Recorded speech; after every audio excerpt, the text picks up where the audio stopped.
So today we're going to talk about subgraphs for more expressive GNNs. So we're going to continue on this idea of studying the expressive power of GNNs. Probably this morning, I believe you've had some discussions about this topic. So we will continue along these lines, and we will in particular focus on how subgraphs and substructures can allow us to uplift the expressive power of GNNs.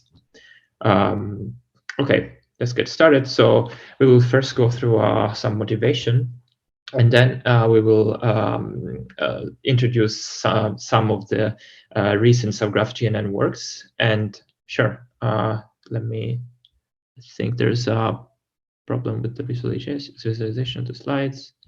Okay, let me take a look. Is it better now? Okay, perfect. Right, so we'll start with some motivation, then we will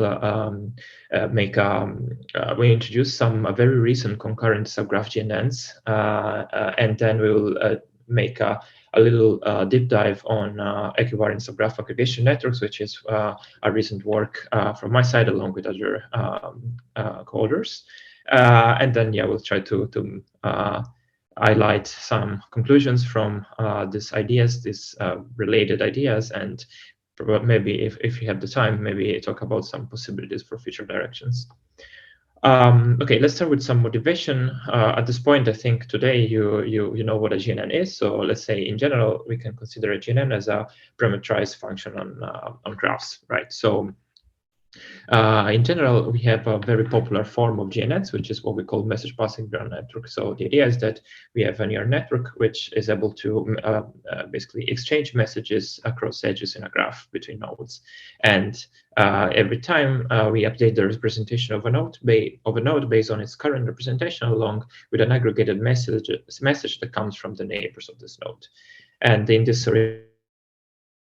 original formulation, MPNNs are permutation equivariant, which is a very nice property, and we'll get to this later. What's the problem with GNNs? So the problem with the GNNs, and in particular MPNNs, is that they, no matter how you parameterize the message and update function I showed you in the equation before, their expressive power is bounded, so they are not universal models.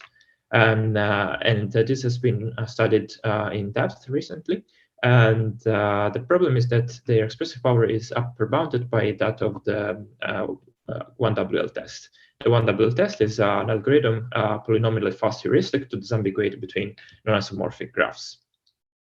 And it works by this color refinement steps in Browns. So similarly as message passing neural networks, we would update the color of a node based on the current color and the multiset of neighboring colors. And in particular by injectively hashing these inputs. The problem with this approach is that it's only a necessary condition for isomorphism, in the sense that there are graphs, even simple graphs, which are not distinguished by the WL test, even though they are non-isomorphic. And in particular, I believe it's important to study the expressive power of graph neural networks and to make some efforts and go beyond that, because 1WL, well, it cannot distinguish some molecular graphs. So it's not only about not being able to distinguish some exotic counterexample of graphs from graph theory. This has really practical implications. So we have, for example, here a pair of molecular graphs, real-world molecular graphs, which cannot be distinguished by 1WL. And so inevitably, every algorithm of this form would assign them the same representation. And second, it has been also shown that this expressive power upper bound of 1WL test is related to the impossibility of this algorithm to count non-trivial patterns. For example, triangles and cycles are substructures, which we know they are very important in practice, especially in some real-world application, but still they cannot be counted by 1WL. So this is a problem because 1WL is basically unaware of these substructures. And this all have as practical importance because these limitations are directly inherited by MPNNs. So our neural models being upper bounded by 1WL, they will suffer from all these limitations. And this is a problem if we want to apply them in practice. And this is from this we have this new, very prolific, I would say, research area, which is about trying to go beyond 1WL and try to design graph neural networks which are provably expressive, and their expressive power is not bounded by this isomorphism test. And we have currently diverse emerging approaches. I think we can probably summarize them this way. We have a first research direction, which is about trying to mimic what is called the KWL test. The KWL test, I think you have seen this morning. It's higher order generalization of the standard 1WL test. And it's probably more powerful than 1WL test for k greater or equal than 3. And this KWL test, they form a hierarchy in k. And the idea is that it would be possible to mimic the functioning of this algorithm and to make it learnable. And the idea is that these models, which would be the neural counterpart of this higher order WL tests, which we call KGNNs, they have probably they are probably more expressive than standard GNNs. And yes, this is so far so good. It's very exciting. The problem with this approach is that being inspired by this higher order KWL tests, they are not local, and they easily get computationally intractable for k greater or equal than 3. So this might be a problem. I think a somewhat orthogonal direction has been taken considering node identifiers.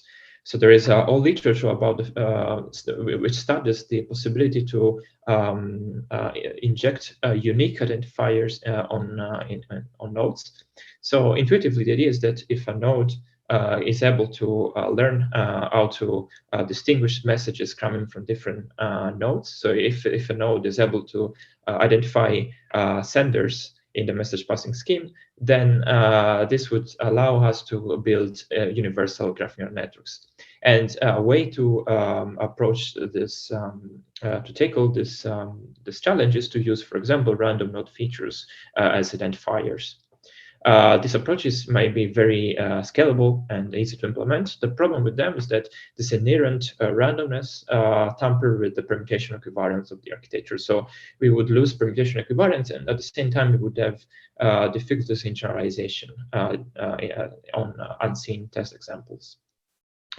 A third, I think, approach, a third research direction towards improving the expressive power of GNNs is what I call substructure aware message passing. And I think that Chris has showed you a way to implement this, for example, by considering more general topological spaces than graphs. So, for example, cell complexes. In that case, we would do message passing directly on substructures, for example, on rings when they are lifted up to cells. There are other approaches which try to directly inject information about specific substructures in the graph. And the intuition behind this is that we know that 1WL is not able to count the substructure. So if we somehow inject this information into the model, we can then increase the expressive power. And we will talk about this more in depth in the next slides. Let's go to subgraphs GNNs. So I think we are basically now seeing a sort of surge in these approaches. Probably the precursor to a plethora of works appearing now in the literature this year is what we have been studying 1 year ago with Yorgos Piretzas in a work we called graph substructure networks. So this is probably one of the first instantiations of subgraph aware message passing. The idea was the following. So we would like to still give nodes a way to disambiguate neighbors and to break local symmetries. In identifier-based approaches, this is done, for example, using random node features, but with the problems we just mentioned. So our idea was to compute these identifiers, and not as just the result of a random process, but by counting substructures appearing in the graph. So, for example, for a node, we could construct an identifier vector by counting how many triangles that specific node is part of, or how many cycles, how many clicks, and so on. So the pros of this approach is that we can increase the expressive power even depending on the substructures we count, to be even strictly more than the expressive power of standard 1WL test. And we can also inject some helpful domain knowledge in so doing, and this helps in generalization, especially specifically in those cases where we do know that certain substructures have particular relevance for a task we're trying to solve. We retain permutation equivariance because we get rid of this source of randomness, but still the message passing complexity is the same of a standard GNN, because it's only about computing these identifiers beforehand in a preprocessing step. The cons of this approach is that we somehow have to face the problem of choosing the substructure bank. So we have to somehow select which substructures we want to count to match on the original graph. And in the worst case, this preprocessing step may also get computationally intractable in some cases. Nonetheless, this approach has been, I think, very inspiring, and we have now the sort of subgraph GNN wave that we have observed in the last months. And I think many of them are covered in the latest Michael's Towards Data Science blog post, which I invite you to take a look at. It's been authored with the authors of other subgraph GNN works, so it's definitely worth reading. Which are this subgraph GNN works? So we have, for example, dropout GNN. I think it was NeurIPS a few months ago. Reconstruction GNNs, same conference. We have Gnns Kernel, and then we have HESAN that we will cover more in depth later. There are many more approaches which would fall within the scope of subgraph GNNs or subgraphs for more powerful GNNs. We don't have the time to cover them now, but you can find the references in Michael's talk, in Michael's blog post. Sorry. Okay, so let's start with introducing these approaches one by one, and then we'll get a little bit more in detail with us for ESAN in particular. Okay, so dropout GNNs. So the key concept is that we still would like to use substructures as in GSN, graph substructure networks, but we somehow make actually the authors made a very clever observation that whenever you have two non-isomorphic graphs, which maybe you are not able to distinguish with standard GNNs,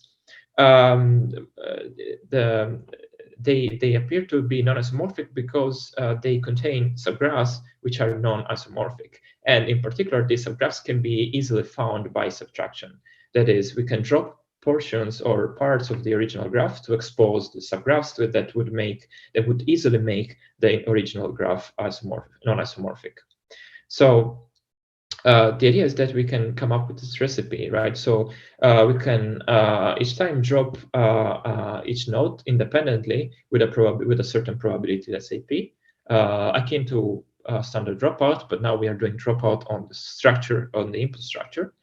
And we run an MPNN on the resulting graph. We obtain in this way an embedding, which is an embedding specific to a certain node dropping scheme. That is the one that we obtained at a specific run. We repeat this process for several runs, and then we aggregate the embeddings we get for the original graph with a permutation invariant module. And the result is that each time every node sees a slightly different neighborhood, and this allows to resolve the ambiguities which would lead to 1WL failure, mostly this local regularity, which is really the curse of 1WL. And the authors show that this is enough to get an expressive power beyond 1WL, and they also study bounds on probability P and the number of runs which are required. So really invite you to take a look at the original paper. Somehow related, similar approach, K-reconstruction neural nets. Here, the starting point is a little bit different. So in this case, we would like to basically leverage on a conjecture that is called the reconstruction conjecture. Is a famous conjecture in graph theory, asserting that it is possible to recover a graph uniquely from the connection of all node-deleted subgraphs. In the terminology of the conjecture, this collection of subgraphs is called deck, and the collection of and each specific subgraph in the collection is called card. So we have this analogy with card games.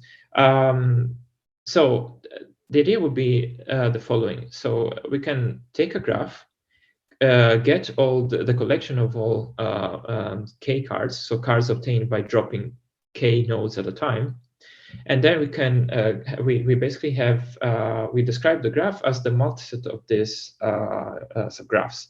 And now we can encode each subgraph independently and aggregate the encodings again in a permutation invariant fashion.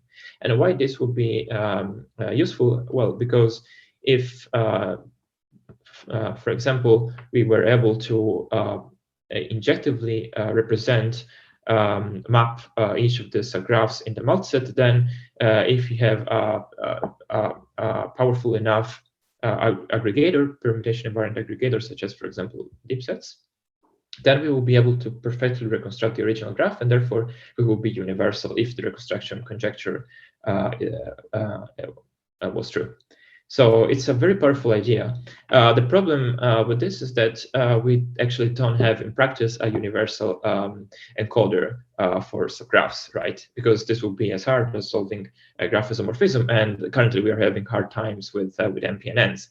Nonetheless, the idea is that still we can use MPNNs as card encoders.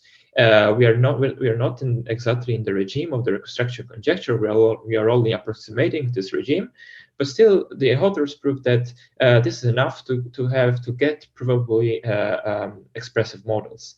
And interestingly, the expressive power of this architecture that they call K reconstruction GNN, it depends on K in a non-trivial manner. For example, if K is too small, so if K is smaller than half the size of the graph in terms of the number of nodes, then this approach is not more powerful than standard MPNN. So we actually lose expressive power. But if K is equal to n-1, then we are able to distinguish with this approach hard pairs of non-isomorphic graphs, which standard MPNNs would not be able to distinguish. So we actually gain in expressive power. And interestingly, if we use n-2 as K, then we get not less powerful than 3WL test. So we are able to distinguish even harder pairs, which are, and there are examples concerning strongly regular graphs. So I think this is a very interesting approach, especially the idea that the expressive power depends on K in a non-trivial manner. This also highlights one of the common themes that we can use MPNNs as subroutines, basically, but we'll get to this later. And finally, we have Gnns Kernel. So this is an approach which takes a slightly different angle on the problem. So instead of considering subgraphs obtained by dropping nodes, we consider directly egonets. So the motivation is that the authors think that the main bottleneck in the expressive power of the 1WL test is in its star-like aggregation. So whenever we hash the color of the current nodes along with the multiset of neighboring colors, what we are doing, we are essentially injectively mapping a star. So the star basically around a specific node. So the idea is that if instead of considering a star, we would consider a complete egonet, so also considering the connectivity between the neighbors, then we will be able to break the bottleneck of 1WL in terms of expressive power. And this is what they propose. So they propose a variant, which they call subgraph 1WL. And the idea is that we slightly modify the update rule of the WL test in a way to hash the all egonet around a specific node instead of simply the star.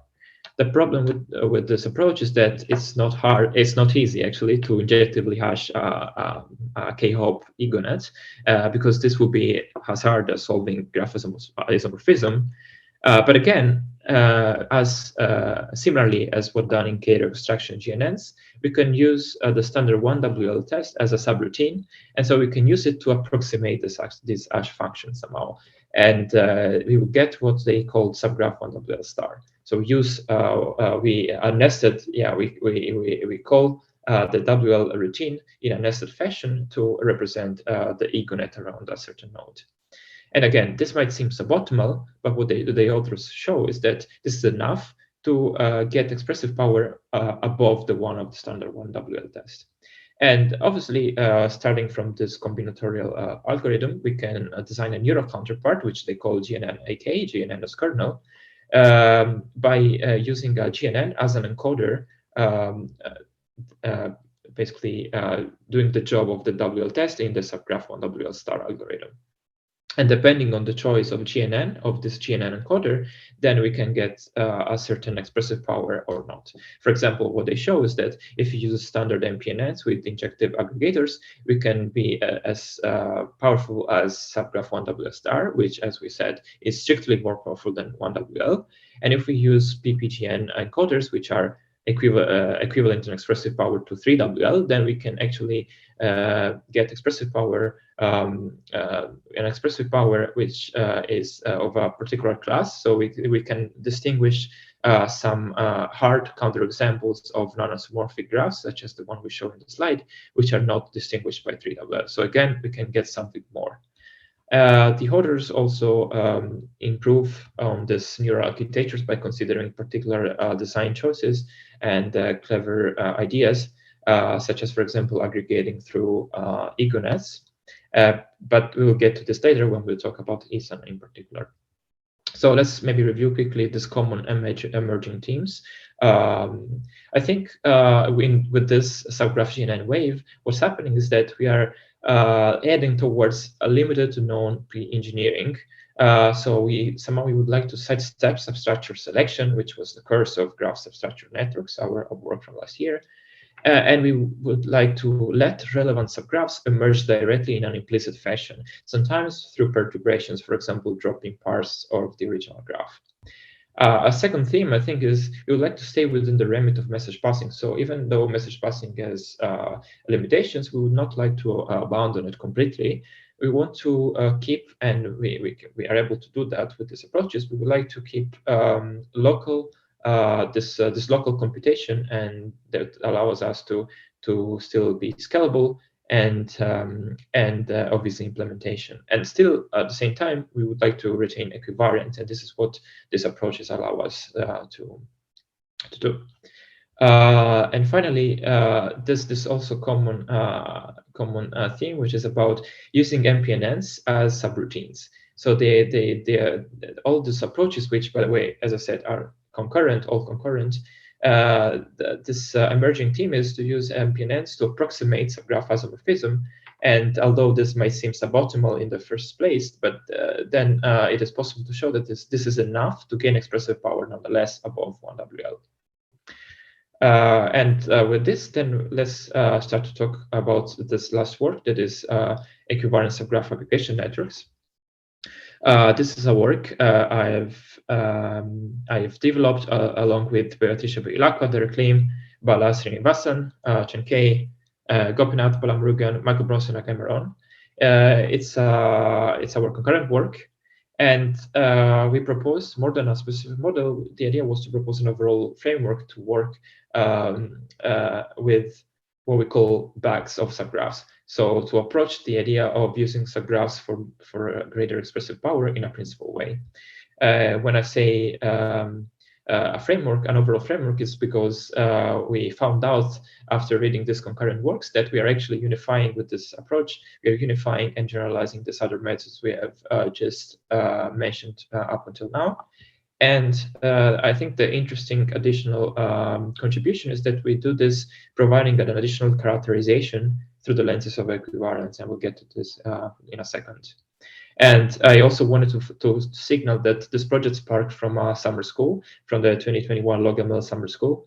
So if there are students in the audience, as I think they are, I really invite you to take a look to this summer school, because it's been a wonderful experience last year. Okay, so right, let's get started. Let's maybe take a little step back and recap which ones are our desiderata. So we would like to come up with an approach which is probably expressive. So we would like to have expressive power strictly more than 1 WL. We would try to have almost no engineering required. We would like to keep the approach computationally tractable. So we would not like to go with exponential complexity as in other concurrent research directions. So we would like to stay within the remits of message passing, as I was saying, and we want to keep equivariance permutation. This is a very nice property of GNNs, and we would like not to abandon if possible. And I believe this the whole ESAN framework revolves around one simple observation, that is, even if two graphs are indistinguishable by MPNNs, they may contain subgraphs which are instead easily separated. And this is similar to the intuition driving the drop GNN work that we have seen before. And to give you an additional example, we can take these two original graphs. They are not distinguished by MPNNs, but if we drop one single edge, then we get two subgraphs which are easily distinguished by MPNNs. So the idea is that we would like to formalize this intuition and make this more general, and devise an architecture which can leverage on this intuition in a principled manner. Okay, so what could the recipe be? Well, the recipe would be, we start from a graph and we map it into a set of subgraphs, which we call BEG. And this is performed by a selection policy, which can call, for example, pi. And the idea is that once we get this this bag of subgraphs, then we should process the bag in a principal way.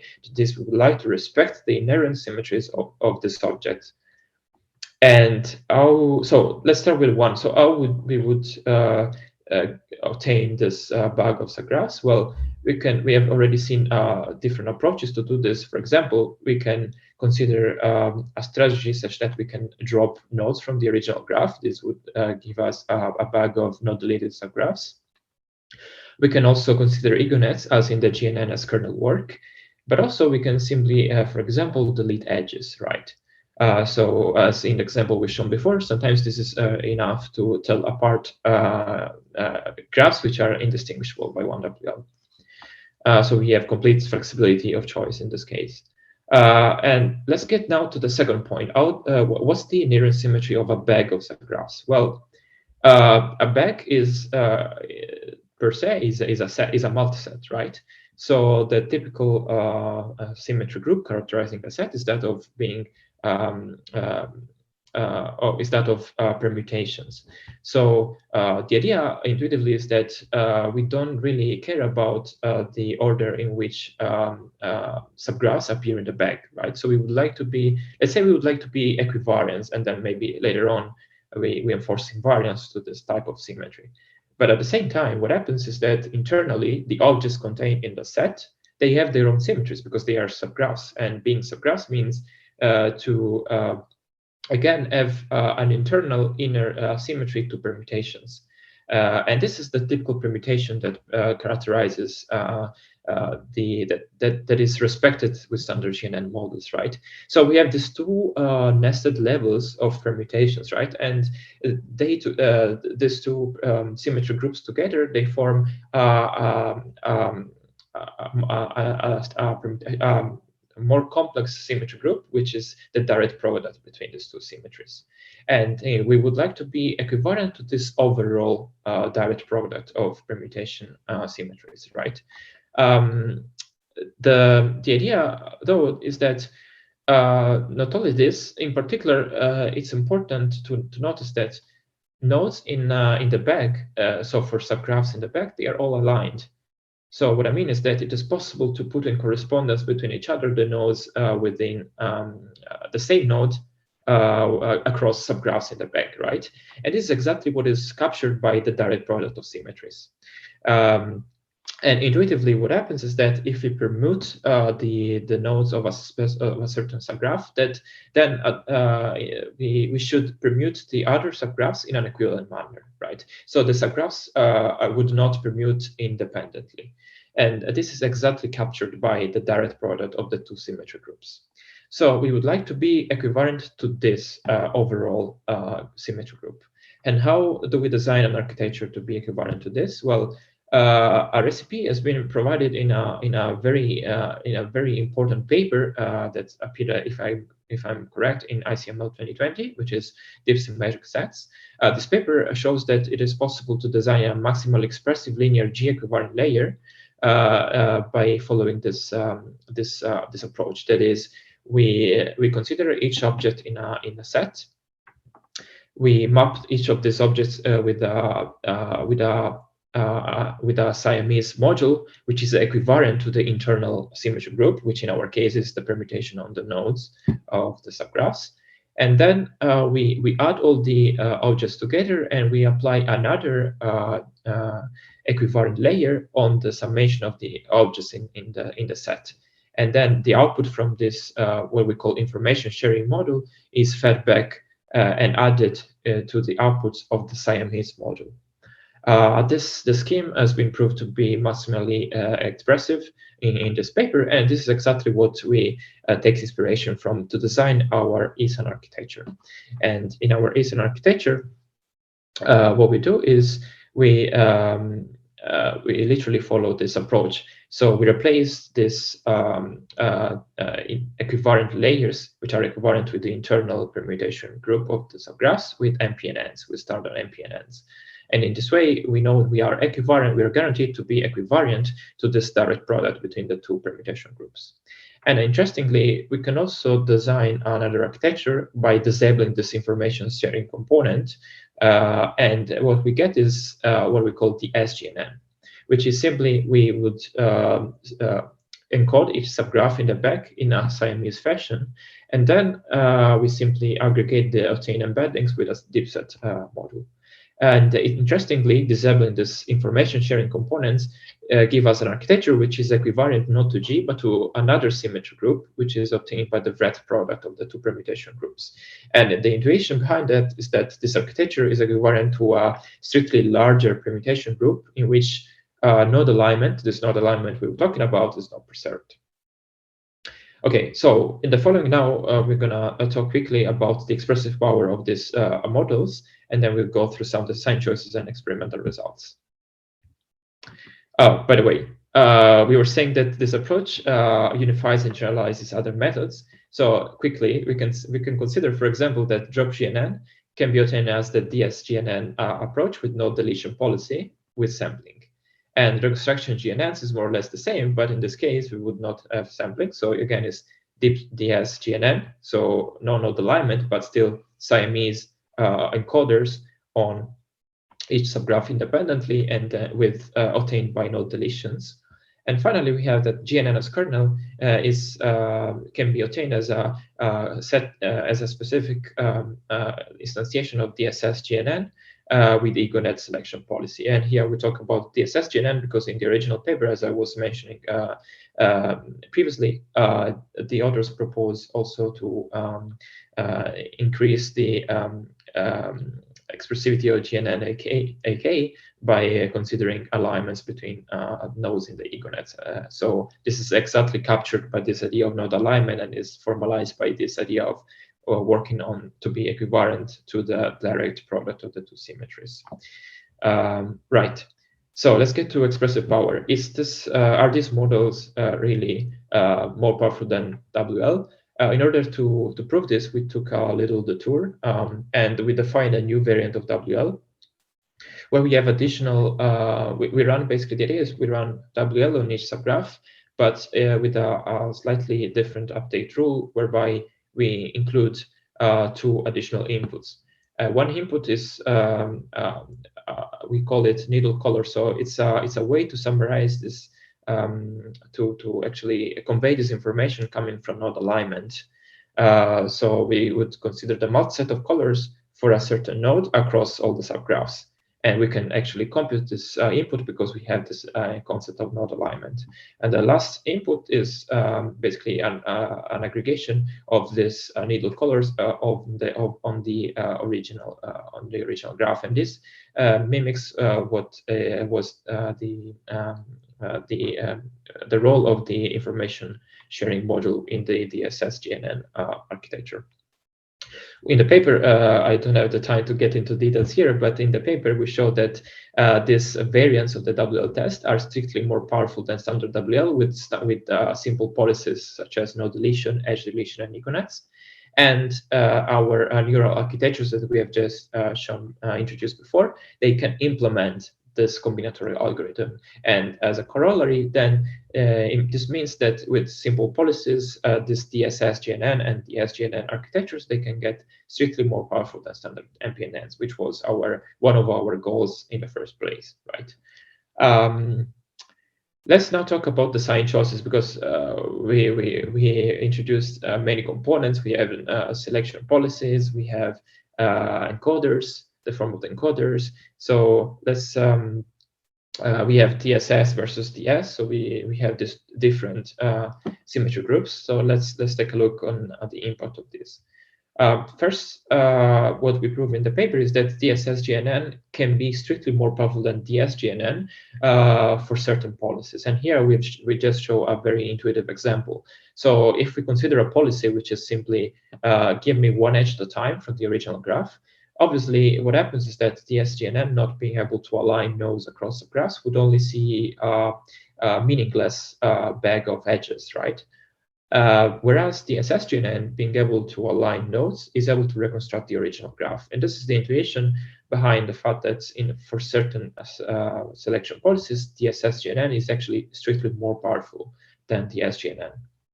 And interestingly, in experiments, we observed that across different settings, the DSS-GNN was found to outperform the DS-GNN. So this somehow validating our hypothesis that the format is strictly more expressive than the latter. And also we observed that DSS-GNN is better than the base encoder in a significantly larger amount of times with respect to DS-GNN. When I say the base encoder, I mean the internal inner MPNN layer that has been used as internal module in the DSS and DS architectures.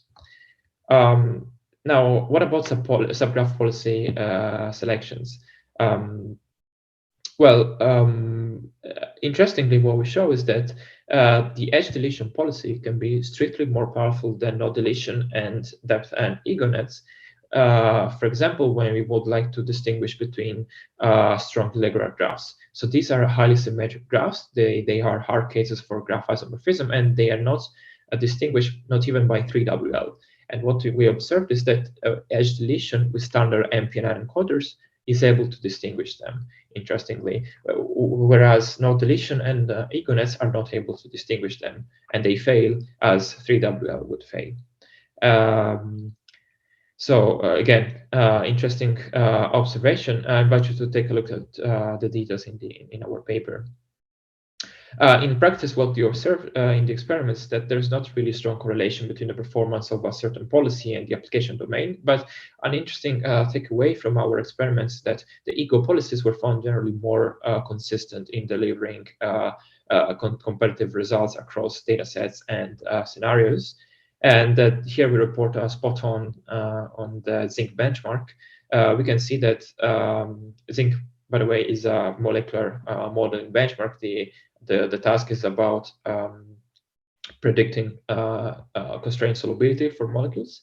And we observed that edge deletion, no deletion, they work relatively well, but still, when we use egonet substructure selection, subgraph selection policy, we get significantly better results. And in particular, DSS-GNN gets significantly better than DS-GNN with the same egonet selection policy. Just more in general about results, then we observed in general ESAN to achieve excellent results with respect to state-of-the-art approaches on a variety of standard graph classification benchmarks from the TU suite. And we observed that ESAN generally improves on the base encoder accuracy, as I was mentioning before. For example, on the OGBG, again, these are molecular benchmarks. we observed that on these two benchmarks, the performance of ESAN is significantly better than the base encoder, than the base standard MPNN encoder. And finally, let me conclude by reporting the results on the complete results on the Zinc molecular modeling benchmark. Here, it was very interesting and almost surprising to see that not only ESAN was found to outperform other provably expressive domain agnostic GNNs, but also to perform on par to be competitive with other state-of-the-art approaches, which explicitly use domain-specific structural information, such as the presence of rings. And this was almost surprising and very actually promising, as ESAN, with all the EGONet selection policies, which are selection policies completely unrelated to the task of molecular modeling, we were still able to get very competitive results and being on par with state-of-the-art approaches using this domain-specific information. With this, let's end this the talk. So we have presented, introduced this whole new wave of approaches that we collectively call subgraph GNNs. The idea is to leverage subgraphs to uplift the expressive power of standard graph neural networks. And we do this staying within the remits of message passing. So we do not abandon message passing completely, but rather we sometimes use it as a subroutine. And we have presented ESAN as a framework which unifies concurrent works and studies emerging symmetries, symmetries which emerge by modeling graphs as a subset of subgraphs obtained from a certain selection policy.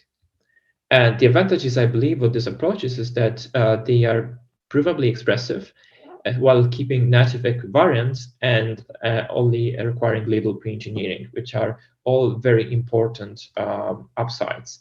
And at the same time, I think future direction would be in studying the other special selection policies, and probably in studying more structured bags. For example, we can consider not just bags as sets, but as graphs, and so we can study some more structure in between the subgraphs. And I think there's also interesting direction in studying stochastic selection policies more in depth. So what happens when we subsample subgraphs and we use them to feed our architectures? Do we retain some form of approximating equivariance or not? And I think this is a very interesting question that would probably be the object of future endeavors. And with this, I thank you for being here, and thank you for inviting me, and I'm happy to take any question.